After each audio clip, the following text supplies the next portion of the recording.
Friends, మనకి railway protection force నుంచి official గా నోటిఫికేషన్ అయితే వచ్చింది. ఈ జాబ్స్ కి ఎలా అప్లై చేయాలి, ఏజ్ లిమిట్ ఎంత, అండ్ ఏ పోస్టులకి ఏ క్వాలిఫికేషన్ ఉండాలి, సిలబస్ ఏంటి అన్నది ఈ వీడియోలో చూద్దాం. దీనికి మీరు చేయాల్సిందల్లా ఈ వీడియోని పూర్తిగా చూసి లైక్ చేసి సబ్స్క్రైబ్ చేయండి. అండ్ మీ ఒక్క లైక్ నాకెంతో సపోర్ట్ నిస్తుంది. ఈ యొక్క జాబ్ నోటిఫికేషన్ మనకి అఫీషియల్ గా గవర్నమెంట్ ఆఫ్ ఇండియా క్రింద మినిస్ట్రీ ఆఫ్ రైల్వేస్ నుంచి అఫీషియల్ గా ఈ నోటిఫికేషన్ రిలీజ్ చేశారు. ఈ యొక్క ఉద్యోగాలకి ఆల్ ఇండియన్ సిటిజన్స్ అంటే మీరు ఏ రాష్ట్రానికి చెందిన వారైనా అప్లై చేసుకోవచ్చు.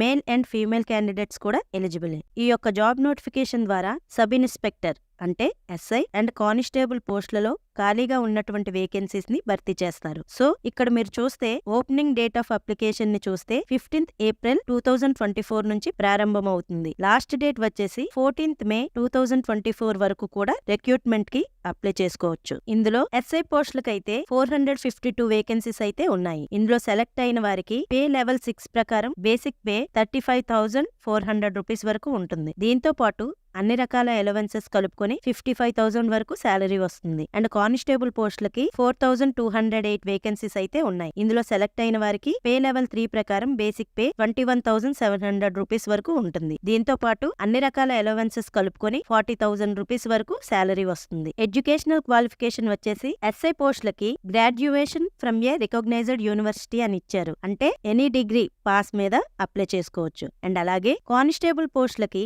10th pass or equivalent from recognised board by the government of India అని ఇచ్చారు. అంటే 10th పాస్ అయిన వాళ్ళు అప్లై చేసుకోవచ్చు. ఏజ్ లిమిట్ విషయానికి వస్తే ఎస్ఐ పోస్టులకి 20 నుంచి 28 ఇయర్స్ వరకు అండ్ కానిస్టేబుల్ పోస్టులకి 18 to 28 ఇయర్స్ వరకు అని ఇచ్చారు. ఇందులో మీరు గమనిస్తే ఫిజికల్లీ హ్యాండిక్యాప్డ్ వాళ్ళు అప్లై చేయడానికి అవ్వదు. సెలక్షన్ ప్రాసెస్ విషయానికి వస్తే ఈ యొక్క జాబ్స్ కి సంబంధించి ఒకే ఒక్క CBT అంటే కంప్యూటర్ బేస్డ్ టెస్ట్ కండక్ట్ చేస్తారు. దాంతో పాటు physical efficiency test PET and physical measurement PMT అంటే హైట్, వెయిట్ అండ్ చెస్ట్ ఇవన్నీ కొలతలు చెక్ చేస్తారు. సెలెక్ట్ అయిన తరువాత మెడికల్ స్టాండర్డ్స్ B1 లో ఉంటుంది. అండ్ అలాగే ఫీజు విషయానికి వస్తే SC, ST, ex service men, female, minorities and economically backward class వాళ్ళకి 250 రూపీస్ ఫీజు అనేది పే చేయాలి. మీకు CBT ఎగ్జామ్ అయిన తరువాత ఫీజు 250 రూపీస్ కూడా రీఫండ్ చేసేస్తారు. మిగతా జనరల్ అండ్ OBC వాళ్లకు 500 రూపీస్ ఫీజు పే చేయాలి. వీరికి CBT ఎగ్జామ్ అయిన తరువాత 400 రూపీస్ రీఫండ్ చేస్తారు. ఇవి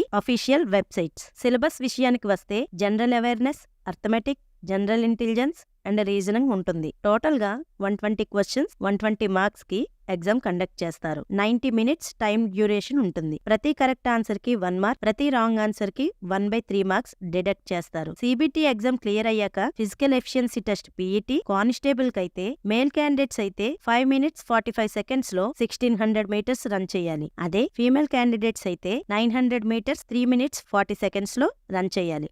లాంగ్ జంప్ లో మేల్ అయితే 14 feet, ఫీమేల్ అయితే 9 feet జంప్ చేయాలి. అండ్ అలాగే హై జంప్ అయితే మేల్ అయితే 4 feet, ఫీమేల్ అయితే 3 feet హై జంప్ చేయాలి. ఎస్ఐ పోస్టులకి మేల్ క్యాండిడేట్స్ కి 1600 meters run 6 minutes 30 seconds, female అయితే 800 meters రన్ 4 minutes లో చేయాలి. అదే లాంగ్ జంప్ లో male 12 feet, female 9 feet jump చేయాలి. అండ్ అలాగే హై జంప్ లో male 3 feet 9 inches, female 3 feet high jump చేయాలి. ఫిజికల్ మెజర్మెంట్ టెస్ట్ PMT చూస్తే కానిస్టేబుల్ అండ్ ఎస్ఐ పోస్టులకి కూడా హైట్ జనరల్ అండ్ OBC వాళ్ళకి 165 centimeters ఉండాలి. అండ్ అలాగే SC ST వాళ్ళకి 160 centimeters ఉండాలి. కొన్ని స్పెషల్ కేటగిరీ వాళ్ళకి 163 centimeters ఉండాలి. చెస్ట్ ఓన్లీ మేల్ క్యాండిడేట్స్ కే ఉంటుంది. జనరల్ అండ్ OBC వాళ్ళకి 80 centimeters with a minimum expansion of 85 centimeters అని ఉంది. అంటే గాలి పీల్చుకునేటప్పుడు 85 centimeters ఉండాలి. అండ్ ST SC వాళ్ళకి 76.2 centimeters with a minimum expansion of 80 centimeters అని ఉంది. అంటే గాలి పీల్చుకునేటప్పుడు 80 centimeters ఉండాలి. అండ్ ఫిమేల్ కి మెయిన్ గా ఇంపార్టెంట్ థింగ్ ఏంటంటే ఇక్కడ 15% ఆఫ్ పోస్ట్స్ ఆర్ రిజర్వ్డ్ అని ఇచ్చారు. అంటే ఈ పోస్టులలో 15% పోస్టులు ఉమెన్స్ కి కేటాయించారు. సో ఇంట్రెస్ట్ ఉన్న ఉమెన్ క్యాండిడేట్స్ తొందరగా అప్లై చేయండి. ఎందుకంటే ఉమెన్స్ కి ఈ పోస్టులకి కాంపిటీషన్ తక్కువగా ఉంటుంది.